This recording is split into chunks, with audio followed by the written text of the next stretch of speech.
দেখছেন চ্যানেল 9। প্রণব সাহা অপু আপনাদেরকে আমন্ত্রণ জানাচ্ছি। আমরা প্রতি রাত 11টায় এই আয়োজন নিয়ে হাজির হই। আমরা দেখছি যে অর্থনীতিতে বেশ ধরনের পরিবর্তন, মানে ইতিবাচক হোক আর নেতিবাচক হোক, অনেক কিছুই ঘটছে। আমরা হয়তো খুব বেশি কিছু তার জানি না, আবার অনেক কিছু গণমাধ্যমে প্রকাশিত হচ্ছে, সেটিও খণ্ডিত আকারে। আমরা এই মুহূর্তে অর্থনীতির চ্যালেঞ্জগুলো কী সেগুলো নিয়ে একটু কথা বলার চেষ্টা করব।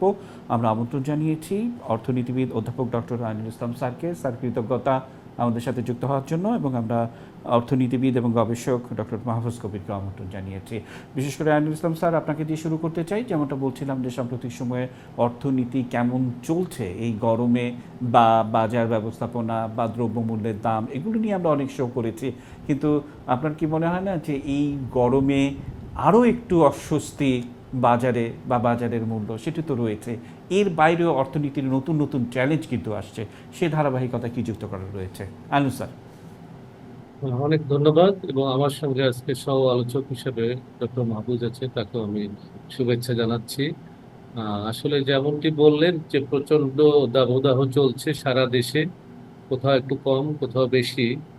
তবে এর মধ্যে কিন্তু একটু সুখবর আছে। গত সপ্তাহে সম্ভবত যে বাংলাদেশের ইতিহাসে সর্বোচ্চ বিদ্যুৎ উৎপাদনের একটা রেকর্ড আছে, যেটা 16,233 মেগাওয়াট, এবং এর আগে ছিল 15,666 মেগাওয়াট। এটি একটি, আমি বলবো যে এই এই তীব্র গরমের মধ্যে একটু হলো হলো সুখবর আর কি। যেটি গত সপ্তাহে আমি আর একটা মিডিয়াতে বলেছি যে আসলে এটি তেমন ভাবে মিডিয়াতে খুব একটা আসেনি, কিন্তু এটা একটা আমাদের জন্য ভালো খবর যে ততটা লোডশেডিং হচ্ছে না। আমি গ্রাম অঞ্চলে গিয়েছি এবং ঈদের সময়, আমি ঈদের পরের দিন একটু বোধহয় 20 মিনিটের মতন আমি এটি পেয়েছি, এবং ঈদের আগের থেকে প্রায় এক সপ্তাহ আমি গ্রামের বাড়িতে ছিলাম, কিন্তু আমি কোনো বিদ্যুতের মানে মানে কি বলবো যে লোডশেডিং পাইনি। এটি একটি ভালো খবর। আর যেটি বললেন যে আসলে চ্যালেঞ্জ বাংলাদেশের যে গতি প্রকৃতি অর্থনীতির, সেখানে চ্যালেঞ্জগুলো দীর্ঘদিন থেকে, কোভিড এর পর থেকে যে চ্যালেঞ্জগুলো ছিল, সেই চ্যালেঞ্জগুলোর সঙ্গে নতুন যুক্ত হয়েছে যে ব্যাংকগুলোকে মানে মার্জিং করতে যে সমস্যাগুলো আসছে, একটা জনগণের মধ্যে এক ধরনের অস্বস্তিকর অবস্থা বলবো আমি, যারা ডিপোজিটর আছে, যারা ব্যাংকের সঙ্গে স্টাফ আছে তাদের মধ্যে। এবং এটা বেশি আলোচনা হচ্ছে। একই সঙ্গে যেটি এতদিন থেকে চলে আসছে যে উচ্চ মূল্যস্ফীতির যে বিষয়টা জনগণের মধ্যে, যেটা মানুষ যেটা চাপে আছে, যেটা যতটা সরকারি পক্ষ থেকে বিভিন্ন পদক্ষেপ নেওয়া হয়েছে, কিন্তু আমরা পেয়েছি, কিন্তু যতটা পাওয়ার কথা ছিল সেটি কিন্তু এখনো পাইনি। সেটা কিন্তু এখনো চলে আসছে। সামনে আমাদের বাজেট আছে, সেই বাজেটেও আমাদের আইএমএফ এর যে 470 কোটি টাকার যে একটা কোটি ডলারের যে একটা বা আমাদের যে ঋণের বিষয়টা, সেটি নিয়েও আইএমএফ এখানে ভিজিট করছে। তাদের একটা মন্তব্য দেখলাম যে বাজেটের আকার তারা ছোট করতে বলছে, এবং চ্যালেঞ্জ গুলোকে তারা অ্যাড্রেস করছে। সবকিছু মিলে তারপরে আমাদের আরেকটি পজিটিভ খবর হচ্ছে যে ওয়ার্ল্ড যে আউটলুকটা, যেটা সম্প্রতি প্রকাশিত হয়েছে, সেখানে কিন্তু আমাদের এবছর যদিও 5.6-এর কথা বলা হচ্ছে, এবং আগামী বছর 5.7 গ্রোথ রেটের কথা বলা হয়েছে, এবং তারপরের বছর আরেকটু বাড়বে। এবং সেখানে একটি ভালো খবর হচ্ছে যে মূল্যস্ফীতি বিশেষ করে 6.6 আগামী বছর বলা হচ্ছে, এবং পরের বছর কিন্তু 6.2 বা 6-এর ঘরে নামিয়ে আনার একটা তারা পূর্বাভাস দিয়েছে। তো স্যার, এগুলো আপনার আসলে কথা একটু সূত্র ধরে আমি বিশেষ করে ব্যাংকগুলো একীভূত করার যে একটা প্রক্রিয়া, এবং এই প্রক্রিয়া নিয়ে আমরা যতটুকু যাদেরকে চিনি, যাদের সাথে আমাদের কথা হয়েছে, তারা কিন্তু এই বিষয়টিকে খুব ভালোভাবে নিচ্ছেন না। আমি বলতে চাইছি যে উন্নত বিশ্বের এক ব্যাংক আরেক ব্যাংকের সাথে মিশে যায়, সেটির একটা ব্যাপার থাকে, কারণ তাদের অর্থনীতি বা তাদের মধ্যে আন্ডারস্ট্যান্ডিং, বোঝাপড়া। কিন্তু বাংলাদেশের চিত্রটি একটি সরকারি ব্যাংক একটি বেসরকারির সঙ্গে মিশে যাচ্ছে, অর্থাৎ এর পেছনে কোনো ফাঁকফোকর রয়েছে কিনা, বা এই ব্যাংকটাকে দুর্বল দেখিয়ে আমরা অন্য সুবিধা নিচ্ছি কিনা, এটা যেমন একটি বিষয়। আবার যারা যারা একীভূত হবে তাদের ভেতরকার চাওয়া পাওয়া বা ভেতরকার আসলেই তারা চান কিনা, আবার যাদের চাপে পড়ে সেটা করতে হচ্ছে সেটাকে লোক দেখানো কিনা, কিংবা আমার কাছে যে সমস্ত তথ্যপাত্র রয়েছে সঠিক আইন মেনে এই কাজটি করতে 5 থেকে 6 বছর সময় লাগবে, এই 6 বছরে কত পানি বুড়িগঙ্গা দিয়ে গড়িয়ে যাবে আমি যেমন জানি না, আপনিও জানেন না। সেই ধারাবাহিকতায় আপনার কি মনে হয় যে এটি একটি আইওয়াশ? না, এটা আইওয়াস আমি ঠিক সরাসরি এভাবে যদি না বলি, আইএমএফ কিন্তু অনেকগুলো বিশেষ করে আমাদের আর্থিক খাতের সংস্কারের জন্য অনেকগুলো তারা কি বলে শর্ত দিয়েছে, তার মধ্যে অন্যতম একটি আর কি। যেটি দেখুন, যখন ব্যাংকগুলো বাংলাদেশের যে অর্থনীতির যে সাইজ, তাতে করে যে ব্যাংকের সংখ্যা এটা কোনোভাবেই যায় না। আপনি ইন্ডিয়া বলেন, আমেরিকার অর্থনীতি বলেন, সেখানে কিন্তু ব্যাংকের সংখ্যা কিন্তু তাদের অর্থনীতির সাইজ অনুযায়ী সেই তুলনা যদি আমি করি আমাদের কিন্তু অনেক বেশি। যখন এই ব্যাংকগুলোকে তারা অনুমোদন দিচ্ছিল, তখন কিন্তু কোনো ধরনের মানে কি বলবো যে কোনো মানে যাচাই বাছাই না করেই দিয়েছিল, এবং যার কারণে আজকে ব্যাংকগুলোর এই দুর্দশা বলবো কিছু কিছু ব্যাংকের। সেখানে যে বিশেষ করে গ্রাউন্ড ওয়ার্ক না করে যদি এই ব্যাংকগুলোকে একত্রীভূত করা হয়, এবং এখন দেখুন অন্য জায়গায় কিন্তু নিজেদের মধ্যে আলোচনা করে ব্যাংক একত্রীভূত, যেটা আপনি বললেন, কিন্তু এখানে কিন্তু সরকারি থেকে মানে বাংলাদেশ ব্যাংকেই কিন্তু চাপ দিচ্ছে যে তাদেরকে একত্রিত হওয়ার। এখানে অনেকগুলো বিষয় আছে, যেটা আপনি বললেন অবশ্যই, যেটা তাদের নিজেদের মধ্যে এটাকে বলে লাভ ম্যারেজ, একটা এক ধরনের কথা বলা হচ্ছে ইদানিং গণমাধ্যমে আসছে আর কি এটা। কিন্তু সেটাই যে আপনি পছন্দ হলো, আপনার দুইজনে কথা বললেন, তারপরে এটা হতে পারে, কিন্তু জোর করে একটার সঙ্গে আরেকটাকে জড়িয়ে দিলে এটা আসলে জনগণের মধ্যে কিন্তু একটা ভালো মেসেজ যাচ্ছে না। এবং দেখুন আপনি অনেক ব্যাংকগুলো কিন্তু বলছে যখন এরকম একটা ওই বিশেষ করে কথাবার্তা যখন উঠে আসছে, তখন কিন্তু তারা তাদের যে ডিপোজিটটা তারা উঠিয়ে ফেলছে, তো সেটা কিন্তু ভালো যাচ্ছে না। সবকিছু মিলে যে ব্যাংকটি কি দুর্বল হিসেবে তারা ঘোষণা দিচ্ছে সেটা ঠিক আছে, কিন্তু জনগণের মধ্যে মেসেজটা কিন্তু ভালো যাচ্ছে না। সবকিছু মিলে একটা অস্বস্তিকর অবস্থার মধ্যে স্যার, কিন্তু বিশেষ আমি করে। আসবো আপনার কাছে। আমি বিশেষ করে আমাদের সঙ্গে ডক্টর মাহফুজ কবির আছেন, তার কাছে যাব যে আমরা অর্থনীতির গণমাধ্যমে যতটুকু ছাপা হয় সেটা যেমন জানি, আবার তার পেছনে কি পলিটিক্সটি থাকে, কি রাজনীতি থাকে, কতটা লাভ কতটা ক্ষতি, কার স্বার্থ সংশ্লিষ্ট বিষয়গুলো, সেগুলোও কিছুটা জানার চেষ্টা করি, কারণ সব কিছুই তো সব জায়গায় বলা যায় না, এরকম একটি দিক। সেই ধারাবাহিকতায় কেউ না কেউ তো লাভবান হবে, যে কারণে এই পরিস্থিতিগুলো আমরা দেখলাম যে বিশেষ করে বাংলাদেশের 3জন গভর্নরকে চিহ্নিত করা হয়েছে যে যাদের সময়টিতে খেলাপি ঋণ সবচেয়ে বেশি হয়েছে। সেই ধারাবাহিকতায় যারা বোঝেন না তারা দায়িত্ব পাচ্ছে, ঠিক এ কথা বলতে না পারলেও, বলতে না চাইলেও, যে অনেক কিছুই আরও সুন্দরভাবে ম্যানেজ করা যেত, এই কথা আমি বলতে পারি কিনা। মাহফুজ কবির কি যুক্ত করবেন? হ্যাঁ, ধন্যবাদ। আসলে আমাদের আর্থিক খাত নিয়ে, বাংলাদেশ ব্যাংক নিয়ে এবং পুরো বাণিজ্যিক ব্যাংক এগুলো নিয়ে যে ধরনের কথাবার্তা আসলে গত কয়েক বছর ধরে হচ্ছে, সেগুলো কিন্তু আমরা আসলে দেখিনি এর আগে। এর একটা বড় কারণ হচ্ছে যে যে ব্যাংক ব্যবস্থায় যে সুশাসনের অভাব, সেটি ব্যাংকের নিজস্ব যে সমস্ত গভর্নেন্স এবং তাদের যে পরিচালনা পর্ষদ, সেটা যেরকম ভাবে দায়ী, একই সঙ্গে কিন্তু বাংলাদেশ ব্যাংক তাদের যে অভিভাবক বা নিয়ন্ত্রক সংস্থা হিসেবে তাদের দায়িত্ব পালনের যে ব্যর্থতা বা ঘাটতি, এবং তার কারণে যে আসলে এই পুঞ্জীভূত খেলাপি ঋণের যে পাহাড় যেটা গড়ে উঠেছে, তো সেটাও কিন্তু সত্যি। তার মানে হলো যে দুই হাতে এখানে তালিটা বেঁধেছে আমি মনে করি। এবং একই সঙ্গে যে আরেকটা বিষয় হচ্ছে সেটা হলো যে এই কোভিড-19 এবং এর পরবর্তী সময়ে যে রাশিয়া ইউক্রেন যুদ্ধ এবং যে পুরো বিশ্ব অর্থনৈতিক পরিস্থিতি, এটিও কিন্তু আসলে উস্কে দিয়েছে এই যে গভর্নেন্সের প্রবলেম, সেগুলোকে অনেকটা আড়াল করেছে। তার কারণ সবাই বলেছেন যে আসলে বিশ্ব অর্থনৈতিক সমস্যা, সেটি বাংলাদেশে স্পিল ওভার হচ্ছে, এবং এই সুযোগটা আসলে এক শ্রেণীর যারা হচ্ছে উইল ফুল ডিফল্টার, তারা এটা সুযোগটা নিয়েছেন, এবং এর মধ্যেই বেশ কিছু টাকা অর্থ আসলে দেশের বাইরে পাচার হয়ে গেছে। তো এটা বাস্তবতা। এবং আমি বলবো যে আসলে এখন অর্থনীতির যেমন আকার, তারপরে যে শিল্প বাণিজ্য সেটা এত বেশি বেড়ে গেছে, এবং সেই অনুযায়ী কিন্তু বাংলাদেশ ব্যাংকের যে ক্যাপাসিটি সেটা বাড়েনি। এবং নতুন নতুন যে সমস্যাগুলো তৈরি হয়েছে সেগুলোকে কিভাবে সামাল দেবে, কিভাবে অডিট করা হবে, যে ফাইন্যান্সিয়াল যে ট্রানজাকশন গুলো আছে, তারপরে যে যেগুলো হচ্ছে ঋণ হচ্ছে সেগুলোর ক্ষেত্রে আসলে নিয়মগুলো মানা হচ্ছে কিনা, তো সেগুলোর জন্য যে বিপুল পরিমাণে যে ক্যাপাসিটি যে বৃদ্ধি করা দরকার ছিল, সেগুলো বৃদ্ধি করা না করার কারণে কিন্তু আসলে একটা গ্যাপ তৈরি হয়েছে মনিটরিং, এবং এই সুযোগটাই অনেকেই নিয়েছে।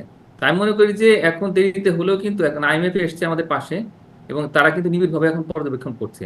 এবং আমি মনে করি যে যা হয়ে গেছে সেটা নিয়ে আসলে এখন আলাপ আলোচনা করে খুব একটা লাভ হবে না। তার কারণ এই সমস্যাগুলো তৈরি হয়েছে হচ্ছে আমাদের অর্থনীতি হঠাৎ করে বড় হয়েছে আকার, এবং ব্যবসা বাণিজ্য বিপুল পরিমাণে বেড়ে গেছে, অর্থনীতি প্রবৃদ্ধি হয়েছে, এবং তার একটা বাই প্রোডাক্ট হিসেবে আসলে দুঃখজনক ভাবে এই যে খেলাপি ঋণ সেটা বেড়ে গেছে। তা আমি মনে করি যে হ্যাঁ, এটার থেকে যে অনেকে লাভবান হয়নি অন্যায়ভাবে সেটা নয়, কিন্তু ভিকটিম হয়েছে অনেকে, যে যে যে গভর্নরের কথা যেটা বলা হচ্ছে, সেটা আমি মনে করি যে তারা হয়তো আরেকটু যদি চেষ্টা করতেন তাহলে হয়তো করতে পারতেন, কিন্তু আলটিমেটলি আসলে যদি ক্যাপাসিটি না থাকে তাহলে সেই ক্ষেত্রে আসলে তারা কত কি করবেন। এর মধ্যে আরেকটা যেটা বড় ঘটনা ঘটেছে, যে পুরো সারা পৃথিবীর ইতিহাসে সবচেয়ে বড় যে ব্যাংক ডাকাতির ঘটনা, সেটা কিন্তু, বা সাইবার অ্যাটাক, সেটা কিন্তু বাংলাদেশে ঘটেছে। এবং সেগুলো সামাল দিতে গিয়ে কিন্তু আবার অনেক কিছু হয়তো মনিটরিং করা সেগুলো সম্ভব হয়নি। তো জি, সব মিলে আমি আমি মনে করি আমি যে আমি বিশেষ একটা করে আলম ত্রুটি স্যার হচ্ছে। আপনার কাছ থেকে একটা বিষয় একটু শুনতে চাইবো, যে সারা বিশ্বে অব্যাহতভাবে ডলারের দরপতন যখন ঘটে, তখন পৃথিবীর একমাত্র দেশ বা আরও দুটি দেশ রয়েছে যেখানে বা ডলারের দাম বাড়ে, এর মধ্যে বাংলাদেশ অন্যতম। এবং আমরা দেখেছি যে দক্ষিণ এশিয়ায় অন্যান্য দেশগুলোর সঙ্গে বাজারের সাথে সামঞ্জস্যপূর্ণভাবে ডলারের দাম অনেক আগে থেকেই নির্ধারণ করার একটা চেষ্টা, কিন্তু আমরা একটা রক্ষণশীলতার মধ্য দিয়ে গিয়েছি। এবং আমরা কেন ধরে রেখেছি, কেন ধরে রাখার চেষ্টা হয়েছে, বা কেন বলতে হচ্ছে যে আমাদের রিজার্ভ অমুক অমুক অমুক, মানে এক ধরনের আত্মতুষ্টির মতো করা, কিন্তু আমরা ভালো করছি এটা আমরা সবাই জানি। কিন্তু এই কারণেই কি আমরা শুধু ডলারের দাম ধরে রাখার চেষ্টা করেছি? তার প্রেক্ষিতেই কি আমাদের এখন এই চরম মূল্য দিতে হচ্ছে? স্যার, আমি আপনার কাছ থেকে শুনবো। একদম ছোট্ট একটা বিরতি নিয়ে নিচ্ছি এই মুহূর্তে, ছোট্ট একটি বিরতি, আমাদের সঙ্গেই থাকুন।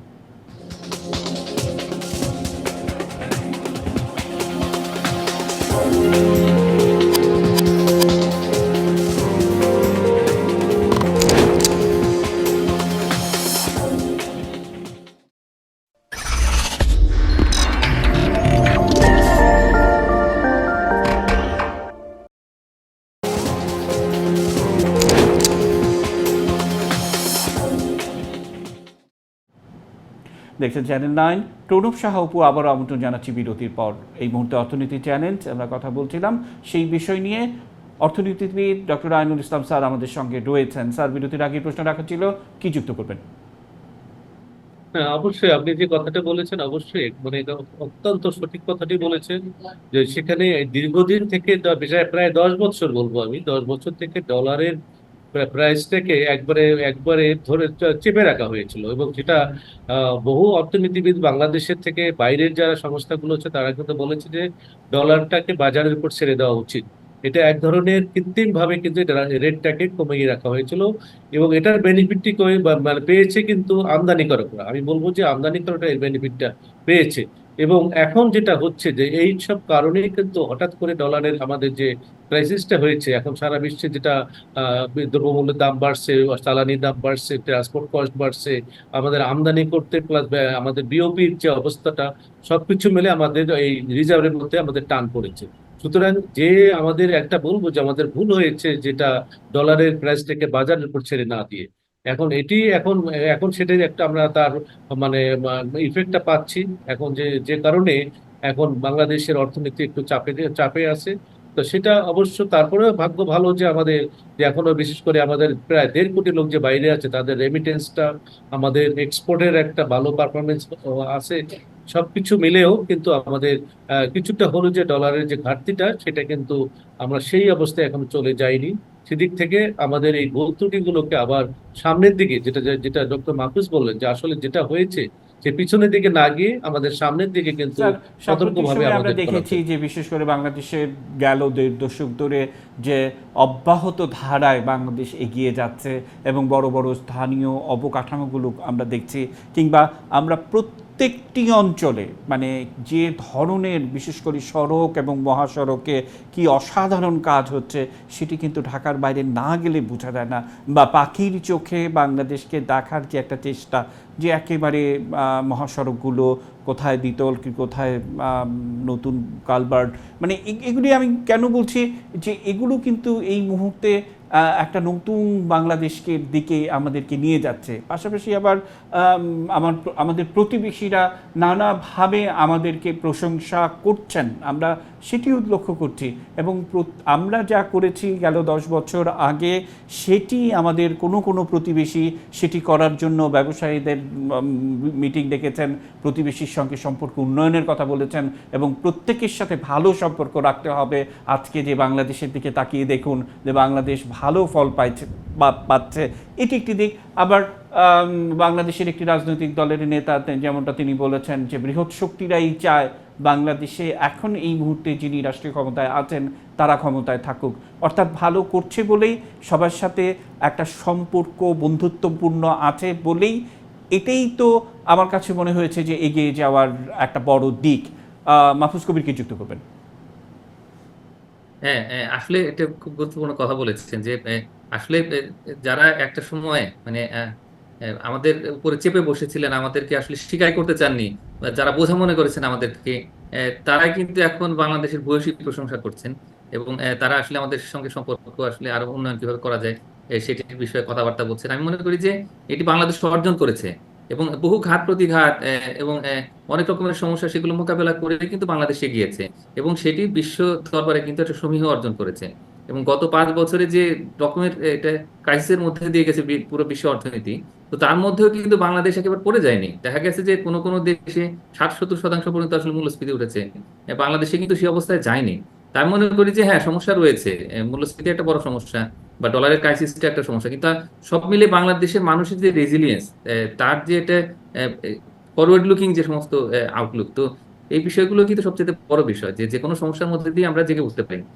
এখন বিষয়টা হচ্ছে যে হ্যাঁ, বাংলাদেশের ভেতরে সমস্যা রয়েছে, কিন্তু বিষয়টা এমন নয় যে আসলে বড় বড় শক্তি তারাই আসলে বাংলাদেশকে ধরে রাখছেন, বা তাকে এগিয়ে দিচ্ছে, বা অনেক সমস্যার সমাধান এবং করছে, এবং তারা বা চান ক্ষমতায় রাখছে। যে বাংলাদেশ যে অব্যাহত ধারাবাহিকতায় যাচ্ছে সেটি বজায় থাকুক, এটি যেমন একটি আমাদের শক্তি। আইনুল স্যার, আপনার কাছ থেকে আমি শুনবো যে বর্বরতা এবং অসভ্যতা মানে কোন মাত্রায় গেলে পাকিস্তান বলে যে তারা ছোটবেলায় শুনতো যে বাংলাদেশ একটি বোঝা, যে আপনার কাঁধে আরেকটি ব্যাগ যেরকম রাখে সেরকম একটি বোঝা, অথচ আমাদের সম্পদ লুণ্ঠন, চুরি, ডাকাতি সমস্ত কিছু করে ওই পাকিস্তান হয়, তারা বড় হয় এবং আমাদেরকে বোঝা মনে করে। আমি একেবারে নৃশংসতা বর্বরতা বলেই কিন্তু এই শব্দগুলো ব্যবহার করতে চাই। আমি শেষ করব, শেষ কথায় কি বলতে চান আইনুল স্যার? না, অনেক ধন্যবাদ। আপনি তো অনেক কথা বললেন এর আগে। অবকাঠামো গ্রামে যদি আপনি যান, দেখবেন যে রাস্তাঘাট, কালভার্ট, এগুলো কি রকম আসলে আমরা 10 বছর আগেও এসব ভাবতে পারি না। সুতরাং বাংলাদেশে একটা সারা বিশ্বে একটা মেসেজ দিয়েছে যে আমরা পারি, বাঙালিরা পারি। এটি একটা বিষয় কিন্তু।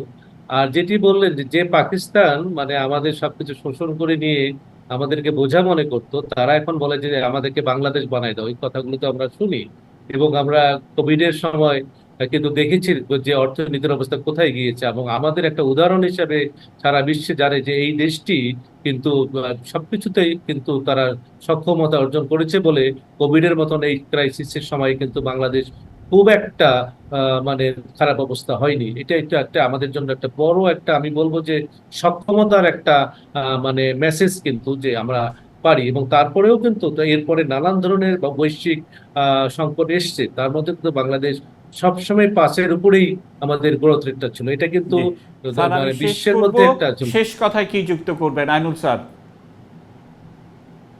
জি, আমি তো বললামই যে আমরা বাঙালিরা লড়াকু জাতি। বাঙালিরা যদি সুযোগ তৈরি করে দেওয়া যায়, তারা কিন্তু সামনের দিকে এগিয়ে যেতে পারে। সেক্ষেত্রে আমাদের একটু বড় একটু চ্যালেঞ্জ গুলো যেটাকে অ্যাড্রেস করে দক্ষ জনশক্তির মাধ্যমে, দক্ষ জনশক্তি বাইরে বাইরে আমাদের বিশেষ করে রপ্তানি করে আমরা যেন রেমিটেন্সের এই ধারাটা অব্যাহত রাখতে পারি।